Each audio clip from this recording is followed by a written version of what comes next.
time for the Gore N More podcast. Gonna have a good time. Gonna have a good time. Yeah, we're gonna have a good time. We're going on now. A ball break, walking hand in hand in the moonlight. We'll be the sweet soul there. I swear we'll never part. We're going on now. A ball break, running in the sand, feeling alright. And what's up, everybody, and welcome to the Gore N More podcast. This is the pod boss, DJ Bowser, and joining me, as always, is your dockload of knowledge, Chadwick Chrisman.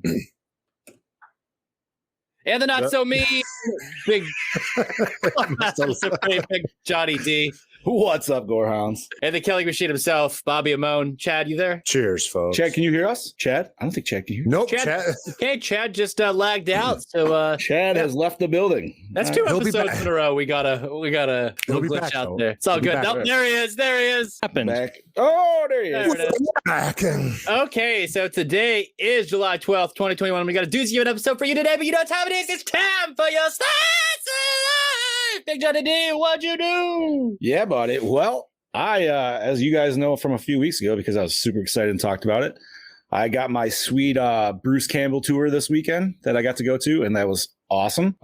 Thankfully, it didn't rain that hard, and it waited at least till the movie started playing to rain. So that was awesome. Bruce was great, dude. His stage presence is amazing. Out of a lot of Q&As that I've seen, he's possibly one of the top three, just because it was almost like stand-up comedy, dude. Like, he was great. Like, you know, you got a couple D-holes in the fucking audience, and he knows how to play off that and just keep it fucking going. And yeah, it was great, man. If anybody gets the chance to go see his tour, if it's coming to a drive-in near you, I suggest fucking doing it. I think he's hitting Texas next weekend, if I'm not mistaken. Nice. So Scuba Steve's, check it out. Let's see. Other than that, I'm sad to admit, possibly funny for you guys, but sad for me, I've officially hit a peak dad moment. Oh no. I got Crocs this weekend.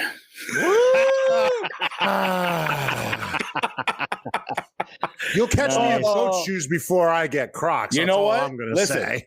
Listen, I am a flip-flop guy 100% of the time, but I can't weed eat in flip-flops. I just don't want to do that.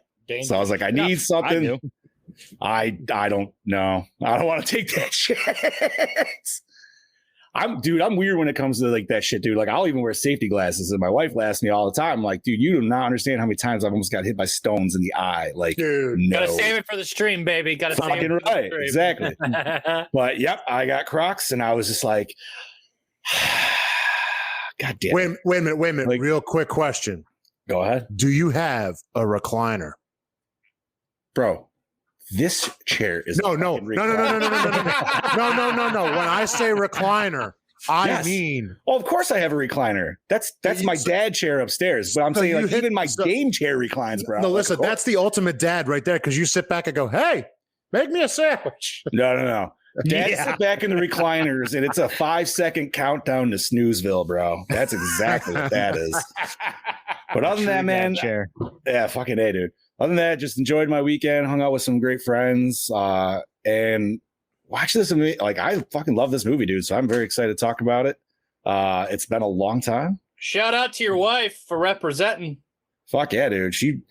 The wifey did represent the podcast at the Bruce Campbell tour, and that was awesome. Wonderful. And yeah, can I just say, the whole like photo thing, it was kind of set up like a con, but the coolest part was they made a facade of the cabin. So, you know, I did see that. I was happy that they went with the facade, because I heard you talking about it on Fatality, that you weren't sure if it was going to be a facade or if it was going to be like a backdrop. And I was thinking backdrop because of tour reasons, but nope, these guys actually have a quick little facade they put up within less than an hour, which is fucking awesome. And then yeah, so you can go take pictures with your friends on that and shit too, like once Bruce was done with that. But dude, it was so straight up assembly line. They were like, don't touch Bruce. Don't even really say anything to him. Don't hug him. Get up there, stand on the X's, look at the camera guy. I'm going to count till 5. I'm going to take 2 fixtures, get the fuck out. And it's like, oh, I don't know. And then you get up there and you're like, hi, Mr. Campbell. He's like, Bruce, how's it going? And he like fist bump you, and you're like, I'm not supposed to touch you. And you don't fucking give a shit. And then like you're trying to like think of like some pose as he's like already posing. They're like, snap, snap, get the fuck out. And you're like, It's over already. Yeah, there you go. Like, it was like, holy shit, dude. It was fun though. It was good times. But Chad, how have you been, my brother? I've been all right, thanks. You just the usual work week at work. I kind of had a little meltdown yelling at my one supervisor, but it's all good. I got it all smooth. Did you throw a brick at him? No, I just yelled at her because I was pissed. but it is all smoothed over. All things are water under the bridge behind us. Buddy. Good. Aside from that, yeah. Aside from that, it's been pretty quiet around here. I was actually supposed to have a 2-day work week this week because I took Wednesday until next Monday off because my mother, my sister, and my niece are coming up from Texas. So I'm spending my vacation time hanging out with them. But today, Steph had to report for jury duty, and my mother-in-law got sick, so I had to call off work. So I have a 1-day work week this week, and that's just tomorrow. Yeah, that's not bad, buddy. The trade-off was though I used my free wellness day to take today off, so it doesn't really count against me, which I was going to use for that Friday, but hours that I can just use for no big deal. I just got to make sure I get the request in on time. Hell yeah, bud. Hell yeah. But aside from that, today I just spent the sitting there playing my SNES Classic with Cameron, with my son. So we had a couple good hours sitting there playing games. Yeah, like I said, been pretty quiet. Bobby, how about you, brother? Well, I don't have a dad moment or an NES right now. I got a drinking problem. Give me a second. Yeah. What are you drinking? What are we sipping? A little bit of Johnny Walker, Black Label. Ooh. But a little something. But no, it was a chill weekend. I went and saw Fast 9 on Friday with my girlfriend. Typical Fast and Furious movie, but it was good though. A lot of good twists in it, so it was enjoyable. Then Saturday was us hanging out, and then we were doing a bunch of other things, and then we went to dinner. Why is he laughing? I'm not entirely sure. I think it was the twist comment. Probably. I don't think there's any twist in the Fast and Furious. It's just like, wow, this is ridiculous. But you know what I mean. But anyway, I do. Anyway, so we went to dinner, and then we watched the UFC fights and all that fun stuff on Saturday night at her place, and then yesterday was going to Walmart's and trying to find figures that are exclusive, which is a bitch. It's a bitch. Bro, everybody still got that COVID money, man. Just spending that shit. Fuck your COVID money. I want my fucking figures. Fuck you. Wait, what were you looking for, handsome? They have the new Frankenstein one. But it's not an overly colored one. It's like the perfect shade. The basic bitch one, yeah. Yeah. And I'm like looking for it. I'm like, I need it. Yeah, But I think I know what you're talking about. They did a whole run of classic monsters, and they're like the very stripped down basic version. Well, they grayscale released that one first. The grayscale's not out yet. Grayscale's coming out soon, and then they're doing the Wolfman. Yeah. Ryan Gosling. Yes. But no, it was just a chill weekend, hanging out with my girlfriend and a few other people, and then that was it. That's about it. And like you did a machine shop. And yes, I did that last Wednesday. Yeah. And then Tuesday, whatever day it was. And then I have another episode coming up tomorrow afternoon with a good friend of mine by Paul Sutt. So tune into that when it's up. We'll have lots to talk about. He's got a lot of shit up his sleeve. That's all I'm going to say. Nice. So, and like I said, drinking problem. Working on it. But that's about it. It's a work in progress. It's just been chill. And I got a few other things I've been working on, and then other things outside of all of that. But it's been good. So good and chill. Working on a lot of future things besides projects, career things. But that's not needed for here. TJ, what about you, boss man? Well, I did a lot of podcasting stuff, as I say every week. Podcast here, podcast there, podcast everywhere, and all that stuff. Got an Arrow video box here. Got the Burb with the crystal plumage 4K. Look at that fucking handsome bastard. Center stage, fucking mint. I watched an unboxing video the other day, and somebody took the fucking tape off the back and ripped ripped the whole matting off the back of his packaging. And he's like, "Oh, that's unfortunate." I laughed my fucking ass off. I probably shouldn't have, but I was like, and he kept it in the video. He made the video anyway. He finished that fucking thing. I was just like, good for you, buddy. You persevered. Anyway, I'm going to take that fucking comment off there. Just realized that. Yep. Yeah, so they announced Jack Frost 2 on Blu-ray. Yes. I'm over the fucking moon. That's getting pre-ordered. The fourth victim from Severn Films, that's getting pre-ordered. And now since getting that, the Cat O' Nine Tails 4K. You're coming home to me, buddy. More Argento for days. But you know what I'm excited to talk about? This week's fucking film. And that is The Frighteners from 1996, directed by the one and only Peter Jackson, written by Fran Walsh and Peter Jackson, produced by Peter Jackson and Jamie Selkirk, starring Michael J. Fox as Frank Bannister, Trini Alvarado as Lucy Linsky, Peter Dobson as Ryan Linsky, Ryan Aston as the judge, Jeffrey Combs as Milton Dammer, should have been Crispin Glover, Dee Wallace Stone as Patricia Bradley, Jake Busey as John and Johnny Bartlett, Chi McBride as Cyrus, Jim Fye as Stour? I should say Stuart. Yeah. Stewart. Little typing mishap. Sorry, guys. I am Ron Burgundy. If it's typed up like that, I will read it. Jim Fye as Stewart, Troy Evans as Sheriff Perry, Juliana McCarthy as Old Lady Bradley, Ollie Army as Hiles, Elizabeth Hawthorne as Magna, Reese Jones. Music by Danny Elfman, and it is wonderful cinematography by John Blick and Alun Bollinger. Edited by Jamie Selkirk, distributed by Universal Pictures, released July 19th, 1996, runtime of 110 minutos. Budget, 26 million, gross 29.5 million. Bombed at the box office. Yeah, that sucks. Unfortunately, yeah. It's because they put it up against Independence Day. Oh. It did also have Juggernaut. one of the longest post-production schedules in history. Yeah.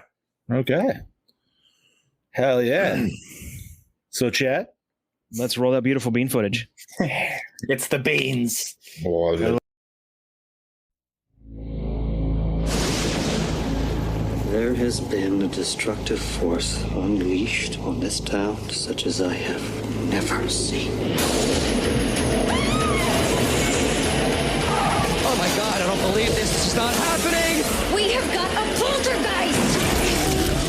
Okay, well, folks, I can do a clearance, but it's not going to be cheap. Although I do offer a 6-month guarantee.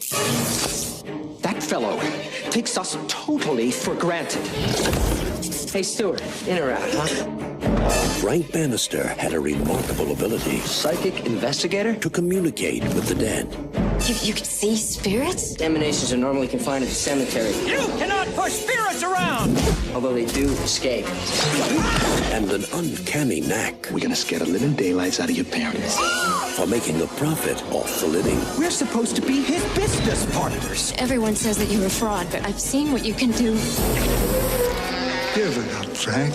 Death ain't no way to make a living. But now, some things put the fear of death in the living What is happening to me? and sent the dead running for their lives. I've seen a figure in a cape. That was the soul collector. When your number's up, that's it. Frank, we got a problem. All these murders that have been going on in Fairwater, they're gonna pin them on you. From Universal Pictures and Robert Zemeckis You're next, pal. and acclaimed director Peter Jackson. We don't stop till the screaming starts, you dig? The Frighteners.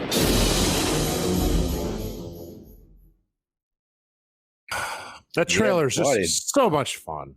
what the hell was that intro music? That sounded very familiar. What was that? Beetlejuice? Oh, wait a minute. What's that? Was it Beetlejuice? Was it? That, it sounded like it was in a different It was definitely Danny tuning Elfman. and sound. Yeah. Dude, maybe they did just rip it from Beetlejuice or like Nightmare on Christmas or something. Nightmare Before Christmas or some bullshit. Quite possible. Dude, that sounded straight from another movie and I just can't place it. May have been Edward Scissorhands too. It's hard to say. Ooh. Mm-hmm.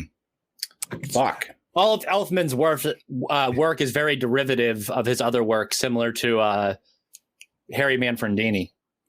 Mm-hmm. Yeah. John Williams falls into that trope too. Yep. Yes. I've listened to enough of his stuff where you can pick it up. Hell yeah. Dudes, so let's discuss. Yes. Chad, this was your pick, I believe, correct? Yeah, this is my first time watching it in almost 20 years, I got to say. So it's a little bit more, of a, what do I want to say? It's almost kind of more fresh to me because I haven't seen it in so long. I forgot what happened. Like, I remember bits and pieces, but this is almost like a first viewing. It's been that long. Oh, okay. Like, it's probably back in the VHS days when I last saw it. I was gonna say I remembered most of it, except for somehow I completely forgot about Jeffrey Combs' character, and I don't know how. But holy shit, dude! And now you mentioned, oh fuck, what the hell was his name? Crispin Glover. Yeah. The wife and I, for some reason, I kept saying, I was like, I'm like, dude, his facial. I kept getting Jim Carrey. Crispin Glover's character and Charlie's Angels. Yes, 100%. Okay, I was gonna say either that or Willard, but it's pretty much yeah. Or just Crispin Glover in real life. Or Crispin Glover. He's a weird guy. Yes, he's an odd duck. That is for sure. Dude, this movie it's a fun movie. I laughed my ass off. The CGI. It's like a more grown up Beetlejuice almost. A little bit. I mean, Beetlejuice has kind of got it's still grown up humor in it too. Oh, it's got very grown up. Yeah, it does. But yeah, this one, yes, has a lot more. Obviously, it's got people getting killed off and everything. Not like terribly killed off, but nonetheless, and the stuff, and especially when we get towards the end, when they're doing the whole scene in the hospital and shit like that.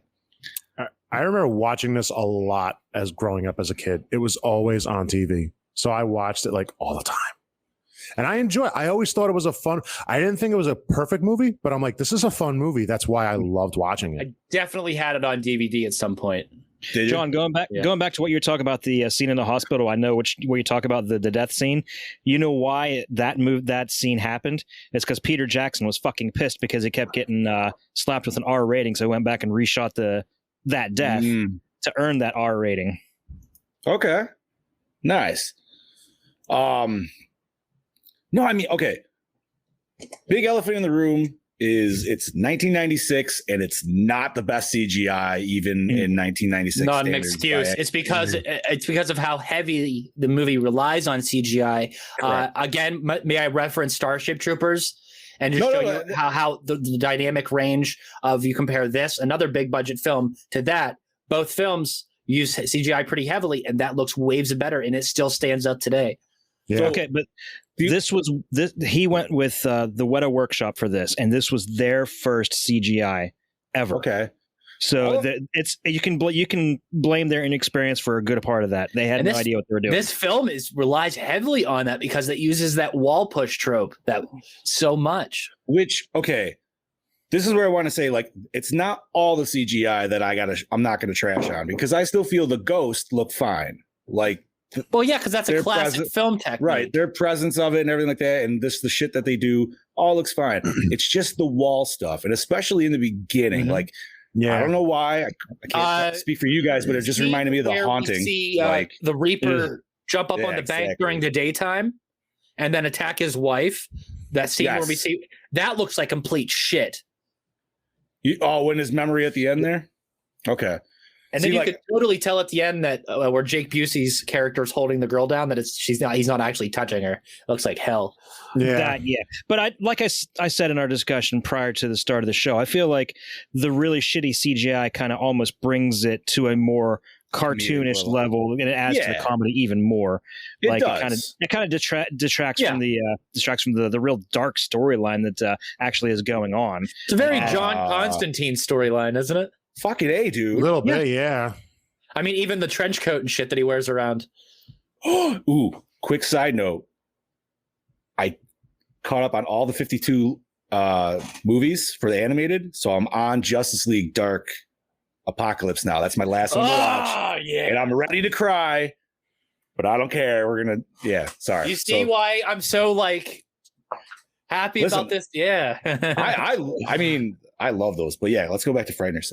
You just said that; it just reminded me of that real quick. We need a show to talk about it on. That's all. That's fine. Yeah, that's what the podcast roundtable. That could be done. Hey, yeah, Chad's working on something. Mm-hmm. But I got some gears turning. Me and TJ were talking. This movie, like I said, it's funny. It's I feel like it's one that you could probably show not like the youngest of kids, 10. but yeah. Well, I guess it all depends on the kids too. Really. I would even say 7. What's the No, rating? it was on R. this? It was Oh, R. it is? What What makes it R? Yeah, It was just that, and see, it was probably the callback to when they were killing everybody in the hospital and shit. that could be. That's probably like the most. Nothing about the necrophilia jokes? Well, I mean, it could be a little bit of that. I mean, come on, Judge was getting it on while he was in that museum. Right, he got his ectoplasm. I like it when they lie still like that. All right, that was a fucked up line, right? Yeah, That was Only nuts. Peter Jackson, people. oh, Yeah, and John asked it to deliver it. Ah, Beautiful, great. beautiful. No, this and you. So, what the hell's his name? The buddy there in the disco suit and shit. I couldn't remember where I've actually known him from, and I don't know if you guys ever watched any of the Avengers like cartoon series. I think he's fucking. Let me look. He's Jesus. I wanted more Jake Busey. He's I'm the sure animated Samuel L. Brody- Jackson, dude. I'm sure Brody can agree with me. He's Nick I Fury. want more Jake Busey for days. It's just he's criminally underrated, and I think that he should have been utilized more. A lot Especially more. because the last movie I saw him in was trash, but it wasn't his fault. It was just the movie sucked. That was It the wasn't Predator. Roadhouse 2, was it? No, it was The Predator. Oh, and It was okay. terrible. Yeah, we talked about that last week. We We're not going did. to talk about Yes, that we again. did. It was garbage. Fucking A. But Busey was in it. He was there. He was. Them shiny. I'm pretty sure. I'm pretty sure I saw Jake Busey in Starship Troopers before this. So the whole time I'm watching it Agreed. and seeing him, it's like, oh, that's Ace. No, yeah. Hey, iRobot and Gone in 60 Seconds. You would have Yeah, seen okay. Yes. the 70s dude from. Yes. I've never seen iRobot. Oh, but I yeah. have Yeah, seen. Gone in I 60 like Seconds. iRobot was a decent. I remember now. He's also in Pushing Daisies Didn't see that. and Ultimate Avengers. He's Chief Elder. Oh, I was gonna say. I know. I mean, he's Nick Fury in all the like Jefferson animated Smith Marvel in the shit, Max dude, Steel so. TV series. Like he said one line. I'm just like, why does that sound so familiar? Like, and it was that Instant Hunt. Fair enough. But I mean, gentlemen, what else do we have to discuss on this before we go behind the curtain? Any thoughts? I just feel this movie doesn't get, well, now maybe it does, but just back then, it just didn't get the recognition it should have deserved. I think everybody went into it, at least at the time, as more of a horror film than Okay. a comedy thriller, I call it. And I can tell you why I probably didn't do as good. He's coming off of what's the other film? Heavenly Bodies? Is that what it is? Yeah. Yeah. And that film destroyed. That film was great. Okay. And that film literally is the reason why he got this film, because Robert Zemeckis and Michael J. Fox watched that film and was like, let's fucking do this. And so they made this film. The issue was, again, those post-production issues.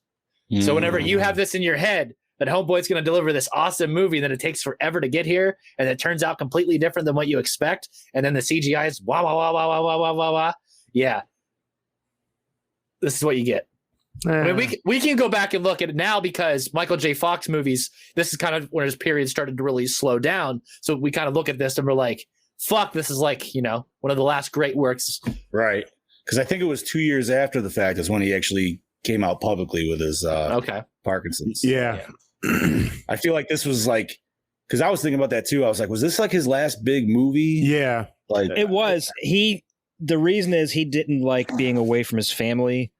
So after fair. this, that's when he went back to doing TV shows. Because immediately the same year this came out, is when he started doing Spin City. Which I loved Spin City, dude. That was a Dude, great that show was hilarious. Mayor was fucking phenomenal. Fucking Cameron from Ferris Bueller killed that. dude. He was so funny. That's a whole other show right there, dude. Spin City. I mean, I feel like the jokes still hit. Like it doesn't. Besides the CGI being dated, other than that, I feel like it still holds up pretty well. It's a Peter Jackson film. The story's pretty safe. Right. I agree with that 100%. The writing and everything keeps it all nice and point. That's all well and good. There we go. Katie's cutting in. Yeah. Snip fucking snip.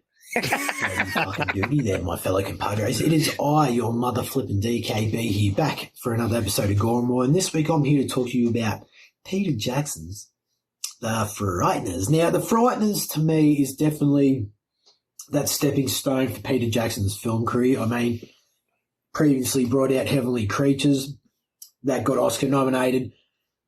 From that moment then on, people in the film industry started noticing him a bit more, and they're like, you know what, let's start throwing a bunch of money at Mr. Jackson. So, hence The Frighteners. Now, The Frighteners is definitely one of them films that outside of the horror genre, I feel flew under the radar.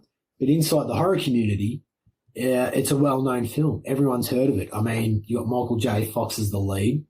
It's got some interesting characters in there, like you got Jake Busey as the killer. Spoiler alert, don't give a fuck. Not to mention old mate from Reanimator. I do apologise for forgetting his name. It's on the tip of my tongue, but fuck it. You'll know who I'm talking about. Jeffrey Combs. Jesus Christ. I think that the whole production designs are fantastic. That was the comb indeed. Cemetery to the old homestead mansions. Yeah, it looks great. It gives that gothic atmosphere that I fucking beat my dick off over. But the acting's phenomenal in this film. I mean, even the cameo from Ali Emi is awesome stuff. But yeah, overall, like I said, the storytelling in the film is kind of it's been done before, but I do like how he still puts a little bit of a twist on it, and you get these twists and turns throughout the film, and yeah, it definitely makes it a fun and entertaining ride from start to finish, I do find. But yeah, even the cinematography in this film, I think is great. It's not too over the top. It's nothing special, but it just works for this film. And I really do appreciate that about this film. I mean, Peter Jackson's always been very handy behind the fucking camera himself. So, to bring that on board as a director, he definitely knows what he wants and he gets it. And, yeah, especially being a independent filmmaker. So, yeah, in saying that, I'm going to have to give this a Gore N More score of I'm going to give it a 3.9. So, this is your DKB signing out this week. Hope you're having a great evening, gentlemen, and I shall catch you on next week's episode. Cheers. Later, as always, Brody Kane. Wonderful. Thank you, Mr. Kane. We love you. Hey guys, you know what we didn't do? Yeah, I was just going to say, Chad, guess what we need? We didn't do the plot rundown. And you might as well go away because it was your pick. Actually, can somebody else read it real quick? I want to step outside and check on the kids because Steph's not home yet. Yeah. Give me 1 minute. Thanks. I have a little song I can play. Do you now? I do. Would it be about a mountain? Jesus Christ.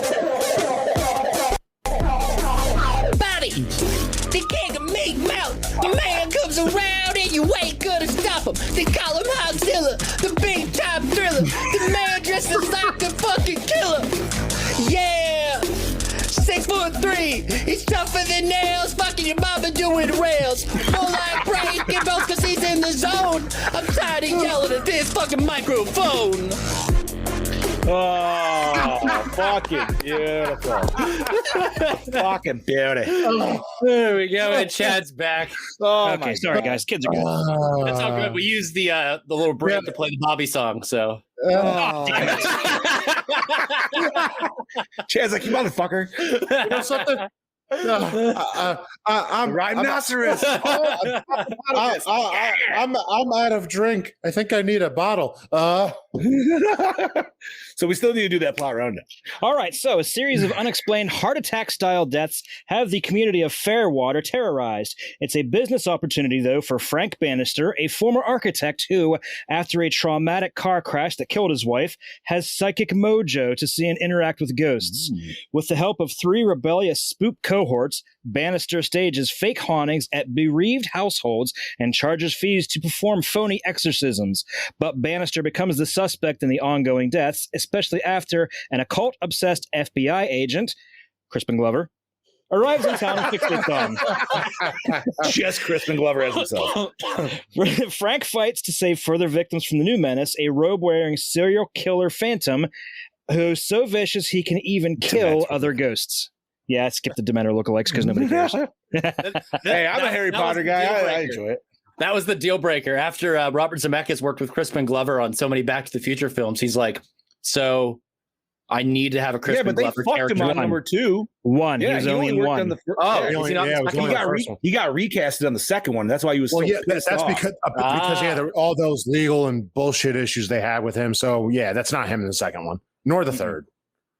Yeah, but he got some shit actually like there was settled in the Actors Guild because of that, right? Yeah, he got a ton of money out of it. Oh yeah, there's a whole story like that. That story could be a podcast itself. I would say he probably ended up with more money than if he would have actually been in the movie. Yeah, right. But I'm saying like they actually set a precedence at that point too, right? Like didn't they make it like a mandate of I can't remember what the fuck it was, but I know. Yeah, sweet. Yeah, I know what you mean. Okay, so we discussed. Should we look behind the curtain? I'd be delighted. Can we take a peek behind that dress? I mean that curtain. Oh, stick a gander under that flock. Okay, so Michael J. Fox repeatedly blew his lines by calling the judge Doc, the name of Christopher Lloyd's character in the Back to the Future trilogy. I could see that. Doc, I mean Judd. Fuck. That's funny. It was during filming this on location in New Zealand that Michael J. Fox made up his mind. He'd had enough of being away from his family making movies, decided to head back to the small screen and star in a new sitcom that was Spin City 96. This actually did turn out to be his last leading role in a film, like we mentioned before. Sad day. Yeah, and he's a great actor, man. Like, I mean, obviously, he was going through shit, so. Yeah, he certainly was. I mean, shit, Spin City went for like, 4 or 5 seasons at least, I think? Something like that, yeah. Yeah, it went pretty decent, so. Then didn't he like leave the show and they carried on for like another season? He stepped out and they tried putting it on and he came back for like a cameo role or something like, you know what I mean? Like he came back to like help like, clean it up and yeah. God damn it, Bobby. Son of a bitch. It's all your fault. It's all your fault that I have these terrible jokes that I can't say. Okay. All I'm going to say is just for everybody out there, I had nothing to do. Okay, so no other actor other than Michael J. Fox was considered for the role of Frank Bannister. Peter Jackson and Franny Walsh were having a meeting with Robert Zemeckis about the film, and his name came up. Jackson liked the idea and sent the script to Fox. The rest is shit. AKA Keanu Reeves was too busy filming Speed. I don't think it would have worked. Speed was 95, right? That was the year prior. But remember, this had a lot of post-production. Right. I'm just saying because he played Constantine, and this could easily be John Constantine. I'm just saying. Dude, you might not be wrong, though. Yeah. I'm excited that he's going to reprise that. Yo, yeah, that should be good. Is that a done deal, or is that just a rumor? I'm pretty sure that was confirmed, but we just need Keanu Reeves as Constantine and fucking Batfleck in the same film. I liked Constantine. I thought it was a cool movie. I thought it was a good movie too. Yeah, all over the place, dude. If you gave me Batfleck and fucking Reeves oh my god, it'd be a catcher in the kids in that fucking day. Just fucking left and right. Be bad. He'd be slipping on the floor. I get a mop. Yeah. Okay, Michael J. Fox performed many of his own stunts in the film. Ironically, he broke his foot by a simple fall while filming in the forest at night. Peter Jackson said Fox's injury was actually a blessing in disguise because it allowed him to work on the script some more and edit some of the film's scenes while Fox recovered for a week. Oh. Damn, for a week. I was going to say a week. Unlike 80-year-old Harrison Ford falling repeatedly at Indiana Jones 5. Yeah, I heard about that. That man, just let that man be, okay? Listen. Nothing will ever beat the original. Dedication. Nothing will ever beat the original. Nothing will ever beat the original. No, it won't. And I respect his dedication to still wanting to do his own stunts. But my God, no, put that. You gotta learn. You gotta learn at a point, man. Like, you think you would have learned when Hellboy almost broke his leg, fucking running through the Millennium Falcon again? Like it's like SpongeBob, you know. You know what I'm talking about? He just doesn't. And no offense to Harrison Ford, he's one of my favorite. He just doesn't look like he could do a lot of the stunts anymore. I'm not saying that. No, because he's what? He's like late 70s. Yeah. As much as I love Indiana Jones, they should have just let it die. Let it go, dude. Yeah. Keep the fourth one was able to watch. No, it wasn't. It was horrible. Now, what if you did Indiana Jones, like either newer or younger, but you used the dude that played in Solo as not Solo. I shouldn't even have to answer that. I'm 100% for that. Okay, absolutely do that. Yeah, I've never watched it, so I'd have to take. But if you're going to do a younger Indiana Jones, you can't do a prequel. They already did one. So yeah, young Indiana Jones Chronicles. Yeah, I know. I used to watch this shit. Shit, man, I used to have the books on tape when I was a kid of the Young Indiana Jones Adventures. Yeah, it's Adventures. One of those ones where you'd be like, when you hear the whip, turn the page. Yeah. That takes you back. That's anyway. Okay. Charles Starkweather, the real life serial killer referenced to the movie, killed 11 people and 2 dogs during a nearly 2-month killing spree.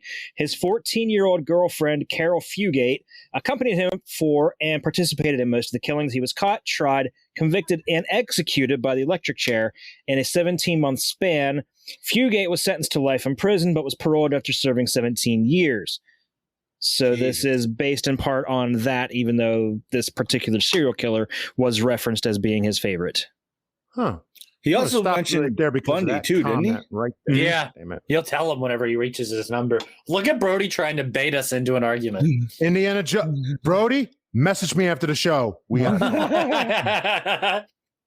Yeah, that's bait. Brody, he needs to work on his trolling game. That's lame. That's just It's just easy enough. It was Jeffrey Combs who suggested the Adolf Hitler-inspired haircut for the character to show Dahmer's extreme sense of nationalism after serving his country for so long. Combs also suggested 2 ear appliances, which made his ears stick out quite comically, and he suggested several of the chest tattoos.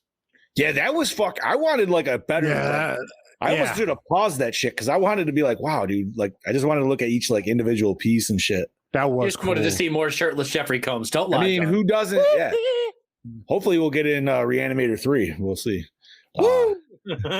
Yeah, right. When Fran Walsh and Peter Jackson were writing the part of the drill sergeant in the graveyard, they wrote the part as a spoof of R. Lee Ermey's character in Full Metal Jacket, with the intention of getting an actor in New Zealand for the role, but they didn't feel the actors who auditioned were right, and finally ended up approaching Ermey himself. Love it. I mean, what better man to spoof his own shit? Like, we needed a disgruntled fucking military general. Perfect. Give me 1 second, guys. And a real one too, nonetheless. Right? I love that man and everything he's in, dude. Like, I used to watch the show Mail Call all the time. And he wasn't. I mean, he was in a lot, but it wasn't a lot. Like, you know what I mean? No, it was just enough to where, like, as soon as you heard that first voice, that first thing he said, you're like, yeah, buddy. And I got to tell you something. I love his performances, but I got one of my favorite things was the commercial. You know what makes me sad? You do. You jackwagon. Issue. Cry baby. Starts like, fucking love it, dude. Anyway, continue, Chad.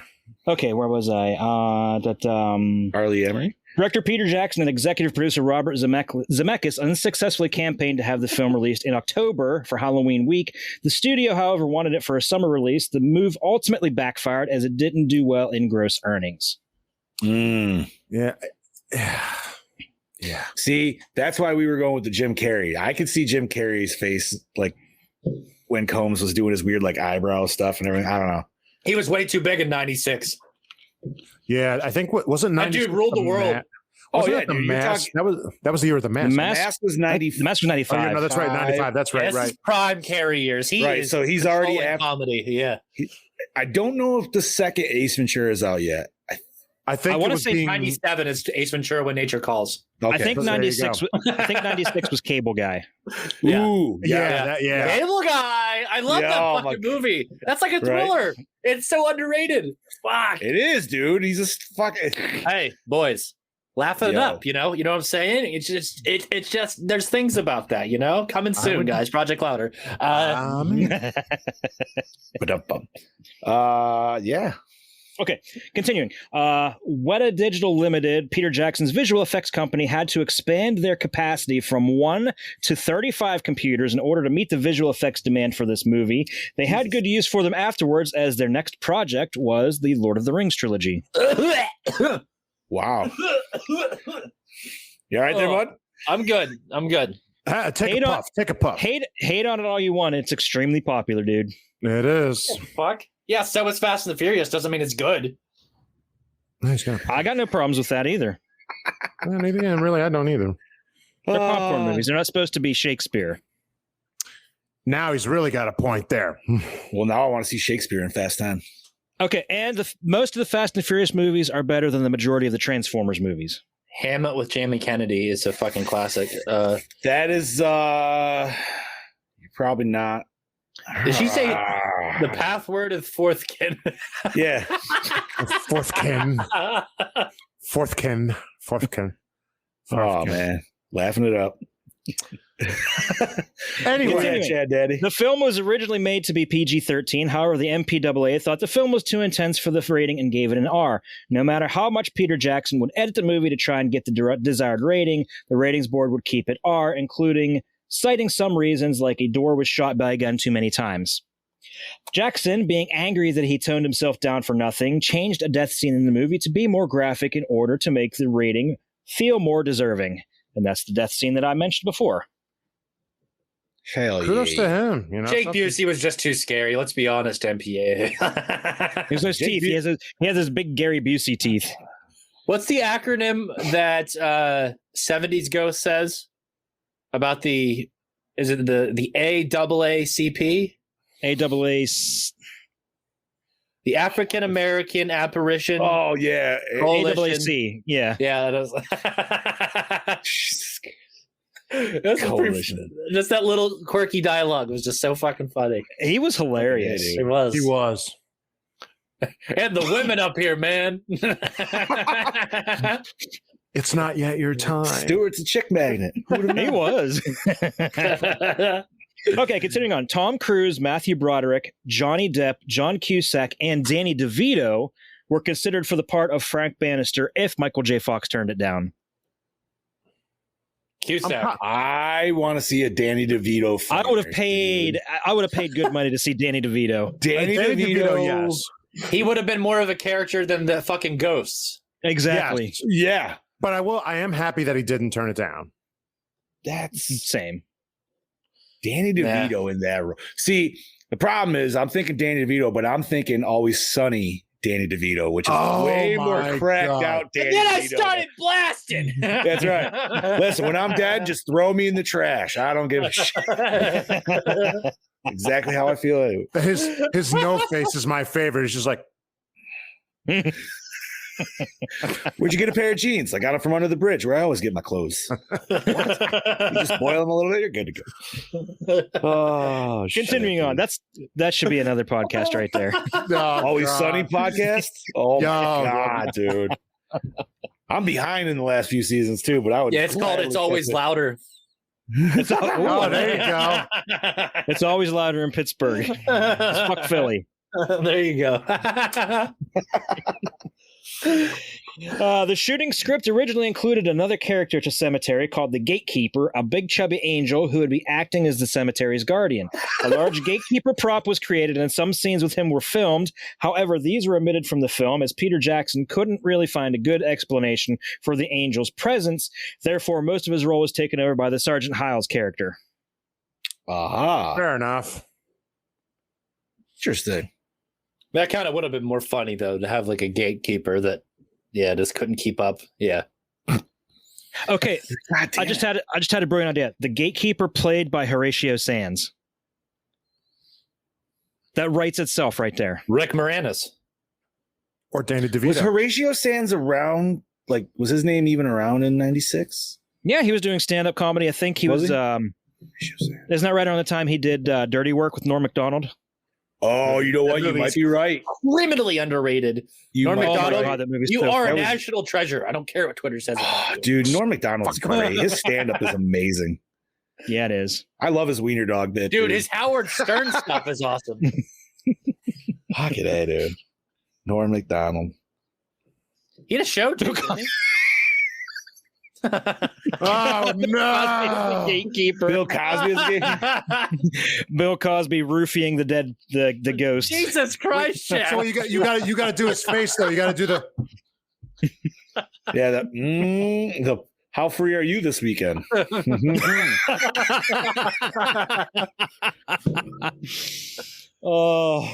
Continuing. Originally, the judge did not vanish from the film after the museum scene.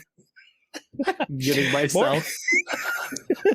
More scenes of the judge were filmed after he was cut in half, including him crawling around on his hands in the museum, Frank meeting him during the cemetery bout in which he would help Frank fight the Reaper, after which he remarks, "Gotta hand it to you, Frank, you defeated death himself," and an appearance at the end where he and the dog say goodbye to Frank and head out west.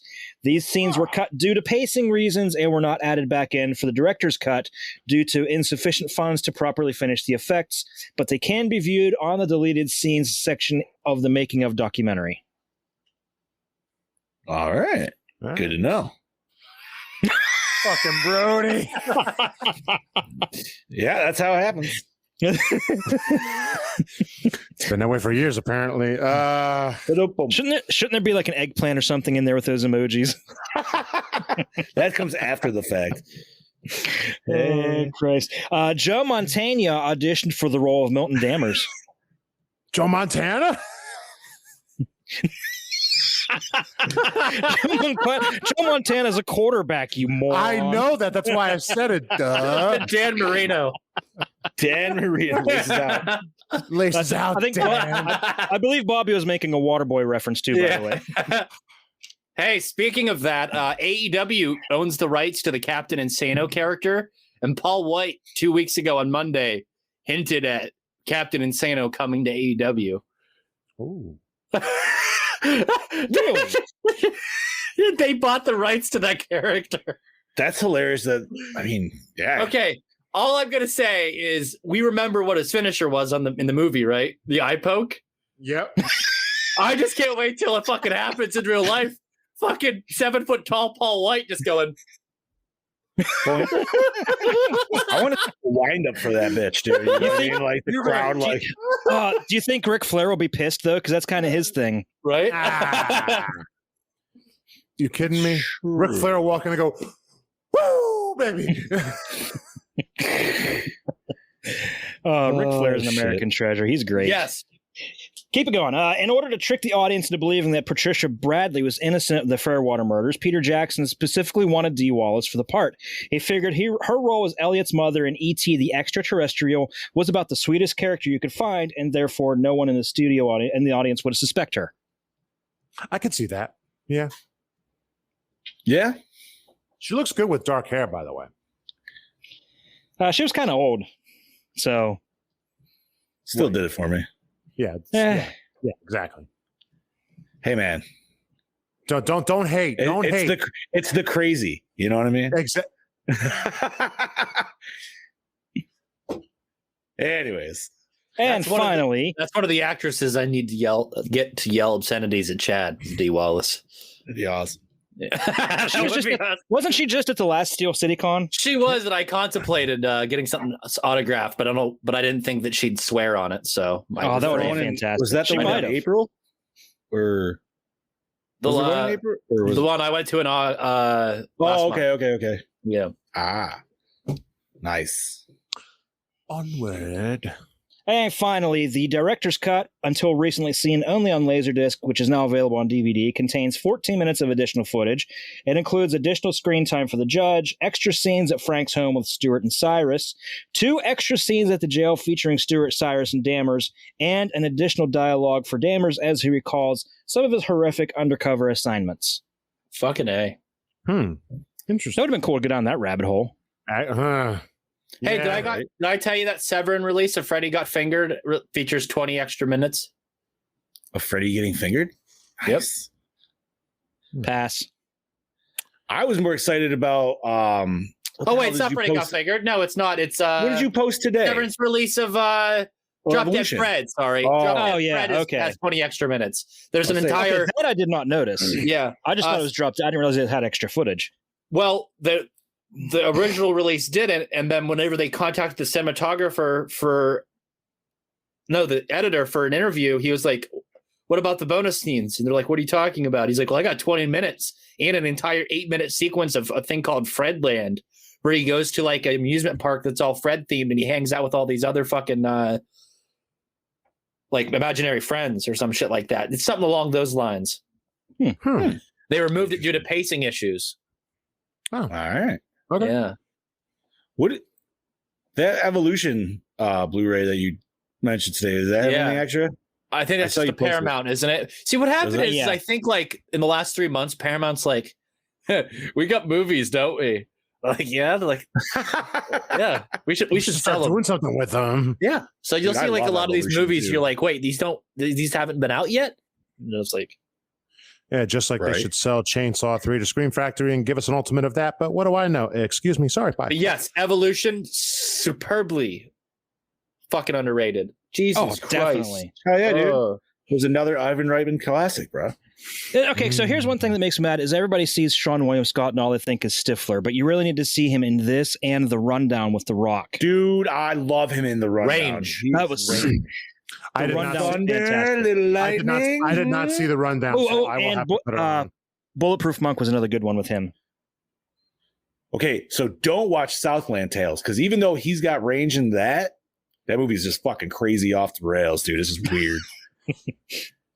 Like, all right, The Rundown is on my Are we on the questions yet? Yeah. We're on big question. And my big question for you, gentlemen, is if you had Bannister's power, what would you do with it? Talk to my grandma. I'd be talking to a lot of dead people. Okay, now, what if grandma's up in heaven, though? Like, yeah, you wouldn't be able to. What if she took the portal? Like, I'm saying, like, would you turn into a con man? Would you turn this into a job? Or I'd be John Constantine with this? Okay. That would be the best way to do it, is to turn it into a con. Wait a minute. Johnny, you're missing a perfect opportunity here. Oh, listen, dude. No. Say it then. Say it. Come on, dude. I mean, that'd be great for Ghostbusters cosplay. That's exactly what I was going to say. But you know something? I would be like, I'll make friends with all the ghosts. Like, guys, go terrorize. I'll capture you, set you free. Give them a 6 months range. Go to a new house. Like, dude. I'm not going to lie. I'd probably go Bannister's route, but I probably would try to be a little bit more like official about it. Yeah, maybe. Yeah, he wasn't even trying to be convincing. He was just bad. Yeah, he's just like, I don't give a shit, dude. He's like, this shit. Like, yeah, I could totally do this shit. Yeah. He's like, it's real, but we're faking this right now. Michael J. Fox does such a good job of portraying that. He does. Dude. He really Especially when he first comes into Ray's house right there in the beginning, and they're doing that first one. And like, he just busts in, just starts asking the questions. I think for that float up. No. I think for that reason, going back to the other possible alternate actors it could have been, I think that Matthew Broderick would have done a hell of a job. What was Matthew Broderick doing at this time? That was a couple of years before Godzilla, so I don't think he's really doing much. He's probably doing like Broadway or something. No, that was early 2000. I was going to say Inspector Gadget, but that came later.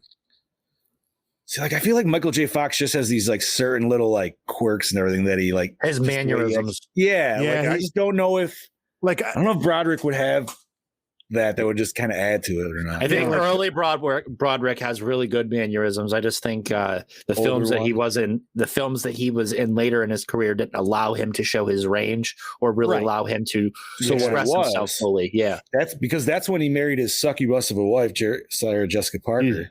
So fucking horse. And then, that's why I said, like, you compare, like, this is almost like if Ferris Bueller like hit rock bottom, this would be him.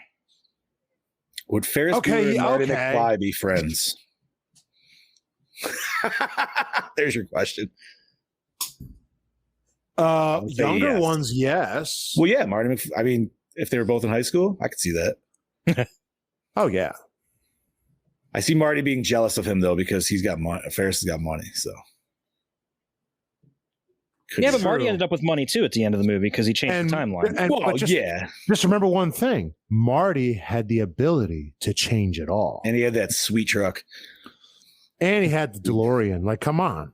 What the fuck's on in the background there, Bob? MASH. Oh. Nice. Well, I was trying to figure out what the fuck's going on.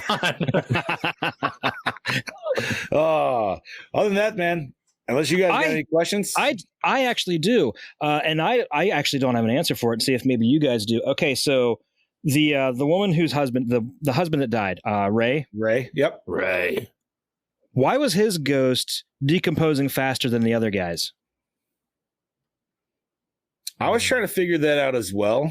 Yeah, but I honestly don't have an answer for that. Like, I wonder if that was something that was answered in the director's cut. Maybe he was using his ectoplasm too fast. Maybe that's the other thing I can figure. Sparingly on it. I don't know. That's the other thing I can figure because it's like he was like he was trying to stay like the same person. He was trying to stay, active, Right. like working out and shit. And I'm guessing he's maybe following her around all the time, trying to do different shit.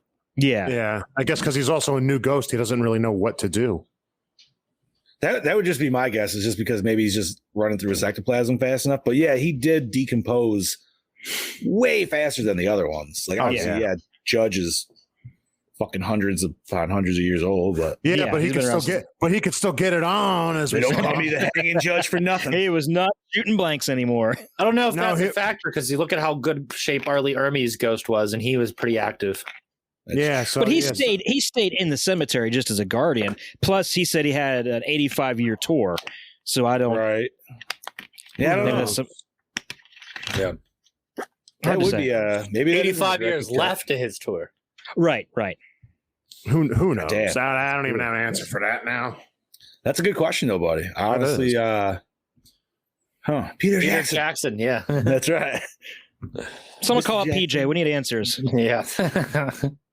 Hey, PJ. Alrighty. So, gentlemen, where did you watch this, and how was the quality? Stars. Universal paid for it. Prime. Perfect. I watched it on Vudu. All right. Oh, sweet. We all had a little bit of a different. Well, actually, TJ, yours is probably about the same because they had it on Stars through Prime, and then I could just rent it straight up through Prime. Bingo. Now, did the Stars do the same thing as the Prime did, like you said earlier? Yeah. Chad, did you guys notice that? Rip? No, I didn't have that on Vudu. It was on Prime. It did the full FBI anti-piracy warning. Then right after that, it had the blue screen up that says this feature is rated R. Oh, and yes. then it went into the movie. Yeah, mine did that. Yes. Yours did that too? Oh, mine didn't. That's weird. That's so funny. Ripping DVD burners. Boy, does that fucking go back. Jesus Christ. That was like one of those. I was expecting when you said that, like, I was like, did you get one of those shitty little ads of like, don't pirate DVDs? Like, and The funny thing is, just probably a couple weeks ago, I found a stack of blank DVDs that I have, like in a whole spindle. I look, I'm like, when's the last fucking time I burned a movie? When's the last time you had a computer that could burn a fucking DVD? I know someone who does. I say none of my stuff has disk drives. I'm fucked. Alrighty, so douche of the movie, gentlemen. Oh, Henry Combs. Who the fuck's Henry Combs? Jeffrey Combs? Jeffrey Combs. Yes. Sorry. Henry Combs. That name does sound familiar though. Henry does. Hank Combs. But I feel Jeffrey Combs. I mean, he is a douche. I agree. Gary Busey. I was gonna say I'd have to go with Jake Busey. Jake Busey's character, the fucking serial killing fuck thing. You good over there, TJ? Yeah. Look in the chat. That's good. Yeah, I would have to say Jake Busey for sure. Jake Busey's super convincing as a serial killer, and yeah, it's pretty. Suck. All right. I'm with Bobby though. I agree with Bobby. You think it's? I agree. I think it's Combs. I mean, he is a fucking psychopath, dude. I would love to see like when he's not doing his job. What is he doing in his daytime? You know what I mean? His free time, like sitting in that character's what happens if the X-Files went wrong. Right. That's Mulder. He's Mulder if Mulder. He's Mulder if Mulder never met Scully. Yeah. Right. Okay. Yeah. I was in deep for far too long. It's just like, hey, man. What do you have, like a pentagram on his chest? He had a fucking few. Was there a swastika too, or did I see? Was I seeing things? That I don't know. I'm trying to think. You might have been too on the nose with the Hitler comparison. Probably could have been. Yeah. I mean, it's possible. There was a lot of tattoos and shit there. Chad stroked out there for a minute, but we're good. Oh no! Stop stroking it, would you? So we got our douchebag. That would be next. Would be favorite kill, gentlemen. I mean, there was a lot of heart strangulations in this. Oh, did we do douche? I didn't. We did douche. Yeah, we just said douche. Jake Busey. You said Jake Busey. Oh, I thought we were doing favorite character. No, I mean that could be the same if you want. No. Who do you want to do for douche then? I don't know way where ahead. I don't know where we're at. Yeah, I'll pick Jake Busey for douche. Okay, favorite kill. Woo! Favorite kill. I guess the ending kill, because that was the one that just stood out the most. Really. Massacre in Hospital. I'm gonna have to go with a headshot to Jeffrey Combs. That was cool because his ghost head was still there. Right, it was just instant ghost head. It's like, whoop. Yeah. which makes you think if that's how it really was, like they'd be like, oh wow, that'd be fucked. Hey, Ray knows about that, doesn't he? What's that? Ray knows. Yeah, about he that, does. doesn't he? Not the Ray in this movie. No. Oh, fucking A, dude. Yeah, I'm gonna have to go with shotgun blast myself. Oh my god, I just got that. Oh. Oh god. Oh wow.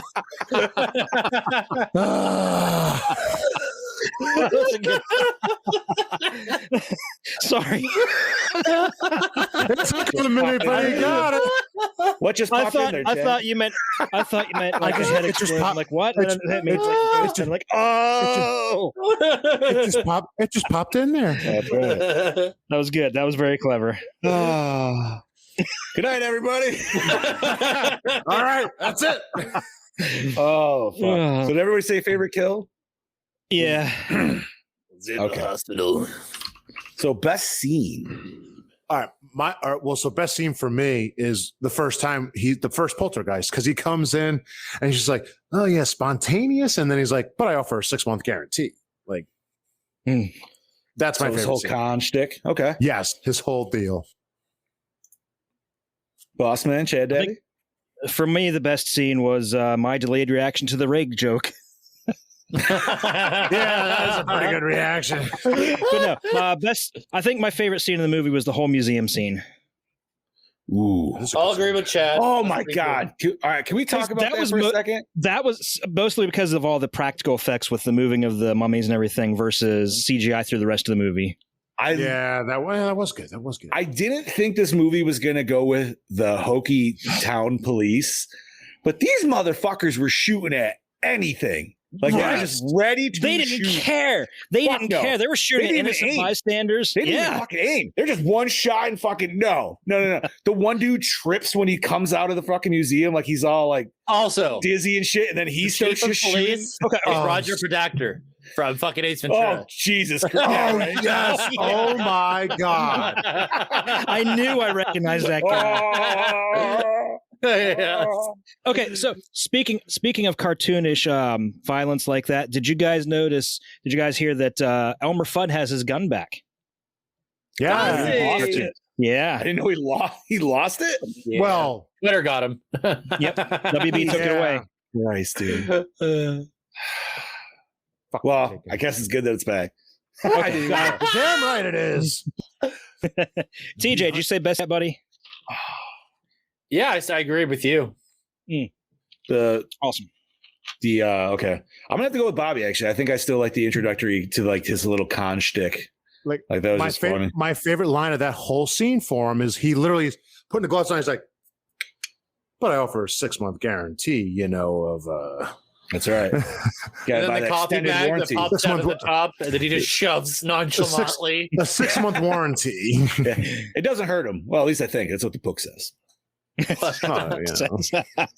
Relax, it's holy water. And that's whenever he whips out his Necronomicon, and then we get the tie. Yeah. All righty. So, opening scene. Did it hook us in? Mm-hmm. Yeah. What was the opening scene? It was the haunting. That whole chaotic haunting. Then no, because we see it all throughout the fucking movie. I would say it did, except for the CGI just threw me back a little bit. Yes. So it was a soft yes. It was a soft yes for me. It was a quick introduction, be like, oh yeah, that's why I don't like this movie. It was just, I think it was just that red wallpaper, dude. For some reason, they just couldn't get that shit to look well. Yeah, everything else was not too bad, but once again, I think it also reminded me of the haunting. So that Nightmare on Elm Street did it better. Chad's like, will you stop? They also did it practically, though. Yeah, right. Not Nightmare 2010. Not that poop town train, right? But that's Bobby's favorite Nightmare on Elm Street film. What are you talking about? That's right. When did I say this? I need to know. I need it written down. TJ, that's film. That is as much his favorite Nightmare on Elm Street as Halloween 18 is your favorite Halloween. Yeah. Goddamn peanut butter on my penis. The new Halloween Kills. We'll see. Say what you want. The kills look brutal. Continue on. I didn't watch the trailer. Hey, 'cause it Bobby. gives too much shit away. I heard. Bobby, do it. he can I take didn't- down 12 firefighters, but a little girl can stop him from swinging his knife. Really cool in a trailer, right? Yeah, Really I know, not contradictory at all, right? I know. Yeah. Trust me. Listen. All right. Real sidebar. Real quick. Listen. I am excited for the new Halloween, but I definitely watched that trailer and went, "Okay, wait a fucking minute." I was told they give pretty much almost all the kills away. Yeah, in all the good trailer. ones at least. That's why I haven't watched it. Even Michael running.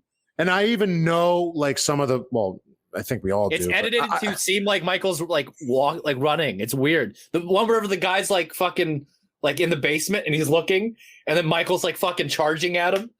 Like it's fucking strange. I think it's the boyfriend in the basement.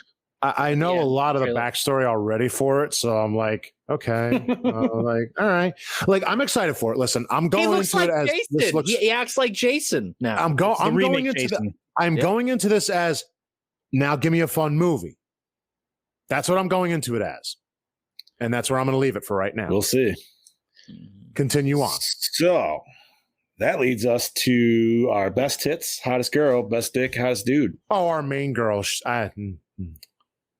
I mean, I'm gonna have to go with Michael J. Fox and probably. Where did the I main see girl. that girl before at? She was. What was her name? Lucy. Lucy. Yes, Lucy Lynch. She was in a movie with John Goodman called Babe. That was the Babe Ruth story. That's where I know her from. Oh, I have seen that movie when I was a little kid. There was John Goodman did good at playing him. Dude, John Goodman does good at everything he does. You kidding me? Absolutely. Fucking love 13 Cloverfield Lane with him, dude. I still did not see that one. I saw the first one. I didn't watch that yet. If you love John Goodman and his disrupted heavy breathing for 2 hours, then you will love that movie. Well, I guess I know what I'll be watching. No, it's all I enjoyed it a lot. All right. Well, I gotta watch it. He sells But it for sure. I would definitely say the main girl, the one who ends Lucy? up with Lucy, and then Trini Alvarado. And I She guess did for Guy, Dude, I gotta go Michael J. Fox. Yeah, can't even go wrong. Jake Busey. Jake Busey for everything. And I won't even fuck around with no girl. I'll just go straight for Jake Busey all day. All right. All right. Jake Busey and the girl and the psycho girl's mother. Oh, there you go. Yeah. It's me, God. Oh, fuck. Who'd you got, Chad? Did you say? I apologize if you did. I think I'll agree with you guys. Yeah, I'd go with what? Yep. Yeah. I guess I'd go with Michael J. Fox and then the girl. Okay. You have to. You could say Arlie Emery. I would understand. I feel like this one we could definitely all agree on. Did the score set the mood? Danny Elfman. Oh, just- yeah. I feel like this is Danny just- Elfman. It's yeah. fantastic. 100%. Yes, it did. Yep. Knocks it out of the park. Best song. I'm gonna have to go with Don't Fear the Reaper because that's the only one I remember. Well, not only that, that's the only one I can remember even. Yeah, it's a shit variation of it. I wish I was I know. It's not the original. No cowbell. Exactly. No cowbell. And it was like a 90s grunge version. And I was just like, no, Peter Jackson, no. But we'll go. But yeah, Don't Fear the Reaper. Yes. Oh, God damn it, dude. No cowbell. Favorite character? You know something? I'm going to say the John Aston. Ooh, actual the Judge.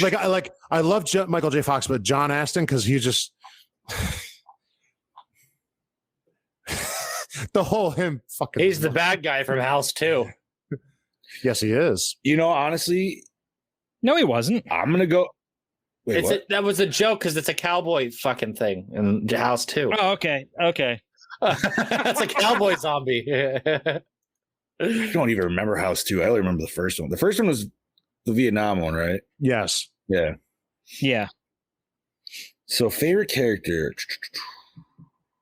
Yeah, this is a tough one for me, but I think I'm gonna have to go with Jeffrey Combs' character, dude, just because he was just so fucking crazy and out there, and like, I don't know, I loved every scene he was in on it. Fair enough. Especially, I'm actually going with Michael J. Fox. Michael J. Fox, fair enough. I mean, he's a hard one not to pass up. Yeah, he is. All right, TJ, did you say? I think Chad did. Hang on a second. Let me refresh real quick. All right. Boss man, you were probably Mr. Busey again? Yeah. Alrighty. So Mr. Jake Busey, who plays a great psychopath, dude. Needs more roles. He's got that look about him. His dad He gets it from his dad. Yeah. Come on, dude. Gary's fucking watch Eye of the Tiger with Gary Busey, and you'll know exactly what I'm talking about. Dude's a badass. Fuck yeah, dude. Last Gary Busey movie I watched Silver Bullet not too long ago. I do enjoy that. Oh, wait, no, Predator 2. Duh. See, that was nonsense. See, doesn't the guy from House 2 look exactly like the fucking ghost in this movie? Yes, he does. He does. So I knew exactly where you're going with that, but this question could kind of go for this movie, but seeing this is also a Chad's horror comedy pick, I don't know if we could I feel like we all know where this is going to go, but was it scary? In theme, yes. Yeah. I mean, I guess like a ghost killer going around. There's a darker tone there. Yeah. Oh, very. Like, yeah, yes, you take all the comedy elements out of it. It's a way different movie. Oh, yes. Especially the whole etching of numbers in the forehead. Like, that's a fucked up just aesthetic of it. That's a Peter Jackson thing. You know, that's just, it's extra. Well, So, does it hold up today? Not really. 2011. CGI doesn't. I say No. 2011. Not the CGI definitely does not. No. Oh, I think it hinders the film being able to stand up with other films from around the same time, like the aforementioned Starship Troopers. Now, is this one where you think they could go back through and like re-edit it, maybe clean it up a little bit better, or do you think it would just not really do much? I think if it was made today, it would look fantastic. I think if it was made today, though, it would lose all the humor. I think if they were to redo the effects, they'd have to be throwing a lot of money at that. A lot. Especially for the stuff when the ghost. Again, if they remade the movie today, it'd be easy and they would be able to do this a lot more effectively and efficiently. Yeah. Actually, yeah. We are also talking like over 20 years of digital improvements. Yeah. And that's been insane. Which, by the way, I forgot to mention that if we had done this episode a week later, we would have been exactly on the 25th anniversary of the release of this movie. Oh, all right. Well, we're a week early, so make sure everybody next week check it out. And this week.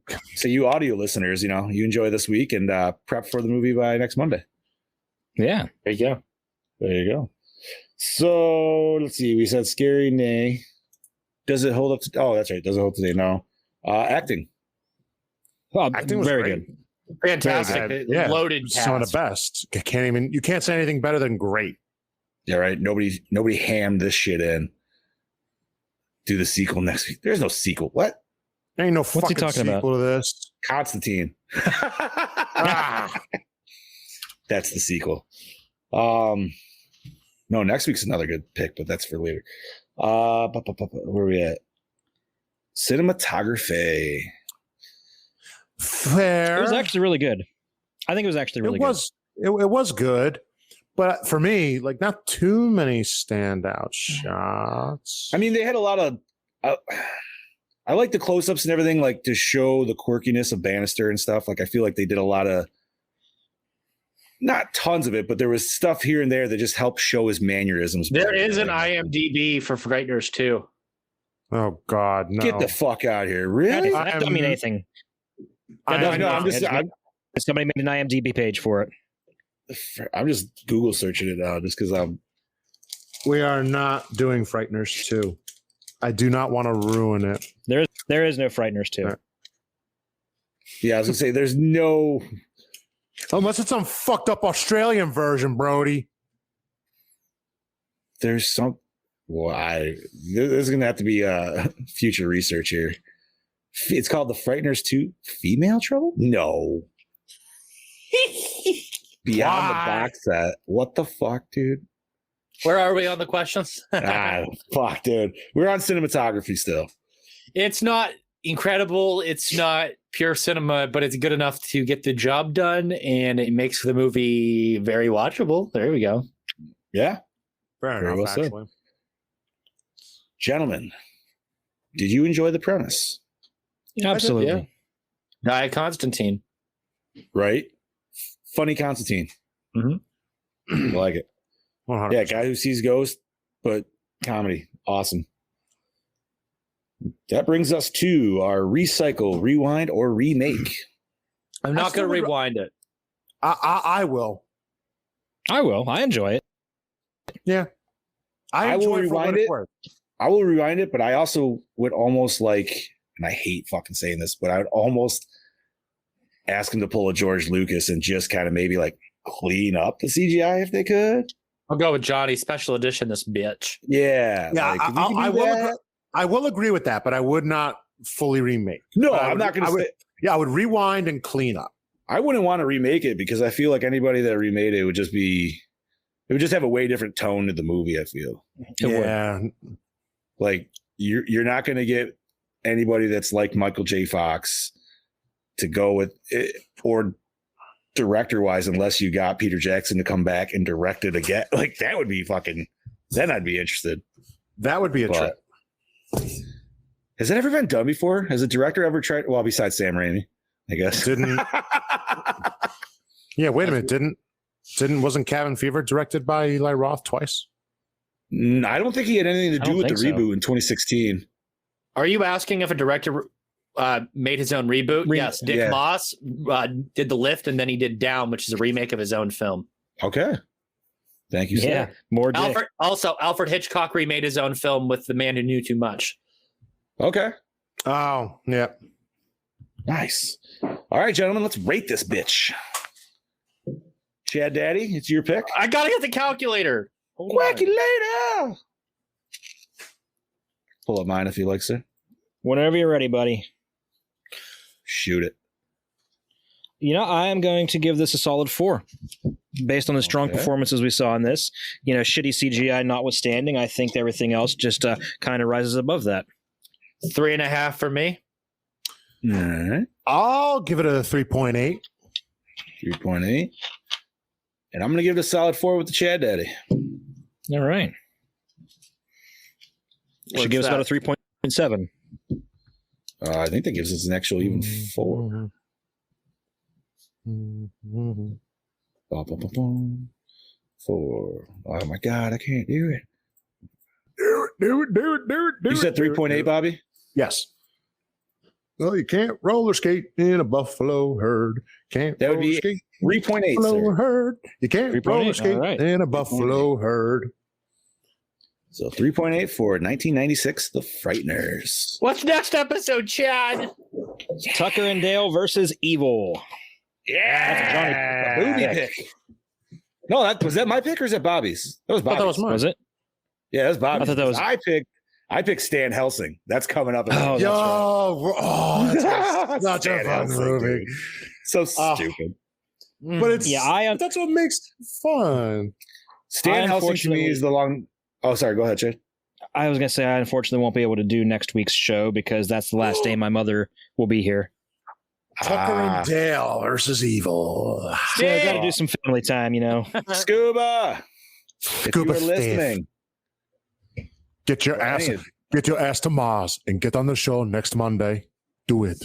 That's right. So, just a friendly reminder that the Gore N More podcast is part of Project Louder. So head on over to projectlouder.net, your source for pop culture and so much more, and check out some of the other great podcasts, such as Ghoulies Unflushed, the TJ Bowser Power Hour, Big Bad Beetle Bros, Wrestling Ruined, Lights, Camera, Exploitation, and Fatality, a Mortal Kombat retrospective.